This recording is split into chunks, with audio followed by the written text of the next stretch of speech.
Donc, je disais... bonjour! Pardonnez-moi, je n'ai pas commencé de la bonne façon. Bref, je ne vous ai pas salué. Je me reprends. Pardonnez-moi. Bonjour! J'espère que vous allez bien.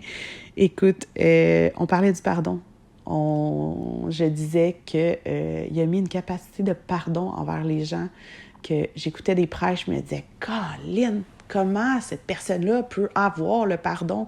Il l'a trahi, il a parlé contre lui, il a tout fait. Comment? Puis j'ai prié, puis j'y ai pensé. Puis j'étais en auto, j'y pensais. J'étais au parc, j'y pensais. Il m'a tout le temps mis la bonne pensée. Puis la réalité dans tout ça, c'est qu'il agit pas juste dans les prières, il agit dans les pensées. Puis ça me fait penser à un autre évangéliste que j'affectionne particulièrement, qui m'avait dit que lui, il avait des problèmes, puis il avait agi. Il a juste confirmé ce que je pensais, tu sais. Le Seigneur a agi, il y avait un problème, puis il n'a pas prié. Il a juste pensé en disant, ben, il faudrait telle affaire. Puis il a laissé ça de côté, puis à un moment donné, le Seigneur a agi. Le Seigneur a agi, puis il a donné ce qu'il avait eu en pensée. Fait que, oui, c'est bon les prières, mais c'est pas juste les prières, c'est les pensées aussi. Il faut sélectionner nos pensées. Il faut refuser les pensées qui ne sont pas dans l'amour, qui ne sont pas dans la bienveillance, qui ne sont pas dans le pardon. Il faut, si on veut grandir, si on veut être libéré, si on veut guérir, si on veut... Parce que le Seigneur, s'il donne quelque chose d'incroyable, il donne la capacité.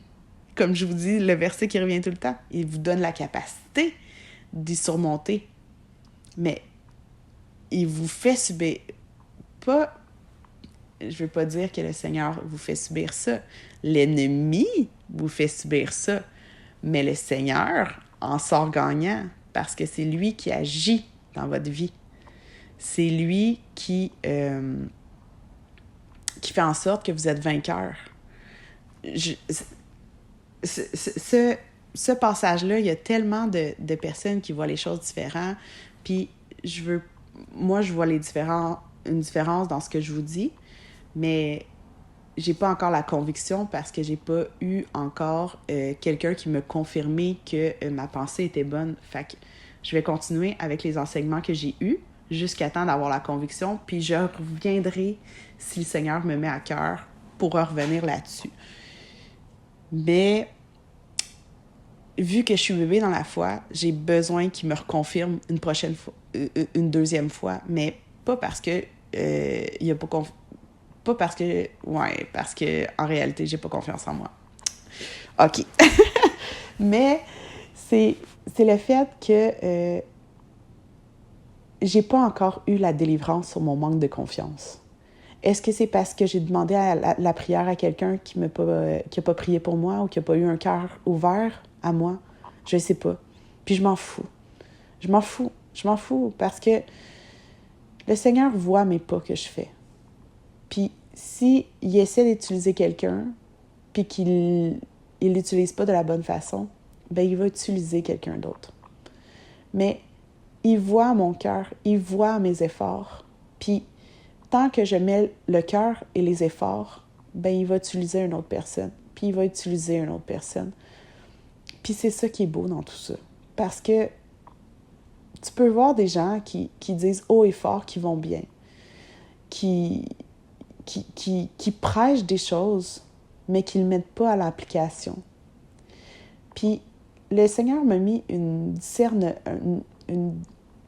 un discernement, pardonnez-moi, qui fait en sorte que quand que j'écoute un enseignement, l'enseignement est bon.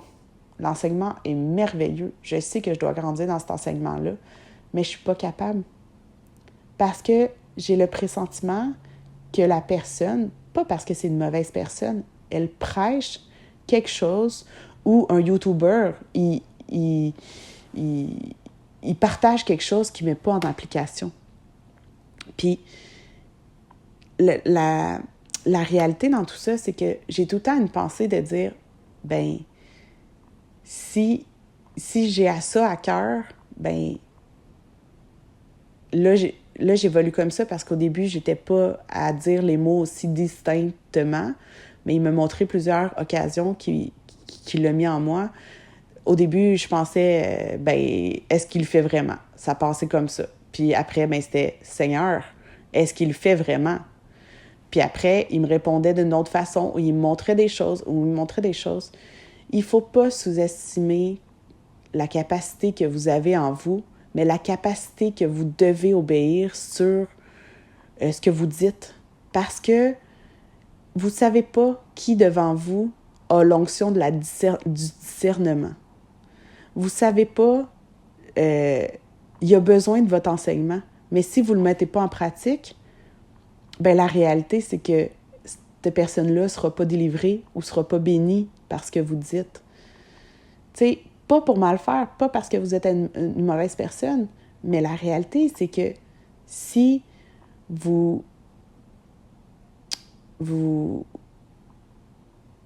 si on dit des choses puis on les met pas en pratique, ça a, à mon cœur à moi, à les capacités que le Seigneur a mis en moi, ça n'a aucune valeur.